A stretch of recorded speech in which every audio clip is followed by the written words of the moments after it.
So let's assume I'm using Google AdWords and I'm paying 50 cents for pay per click. Now let's assume my campaign at 50 cents each gets me 10,000 people to come look at my website. Well, 50 cents times 10,000, that cost me $5,000. But the goal isn't to just have people visit.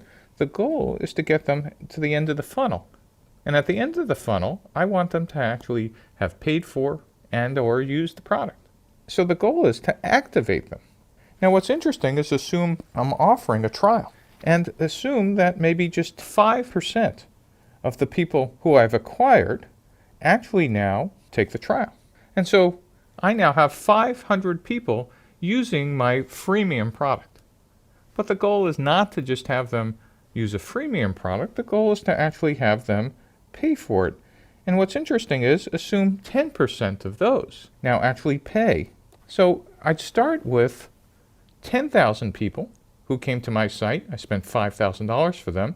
500 people took a trial of the product, and 50, only 50, actually paid for the full version of the product.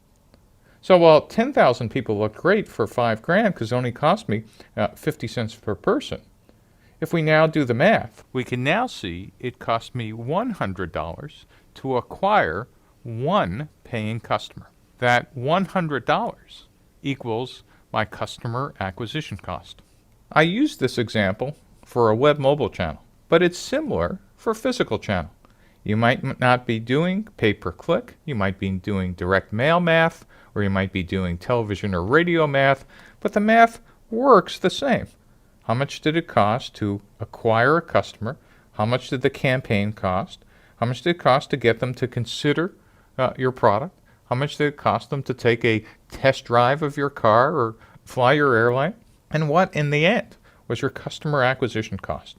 That's a key number for any founder thinking about a startup.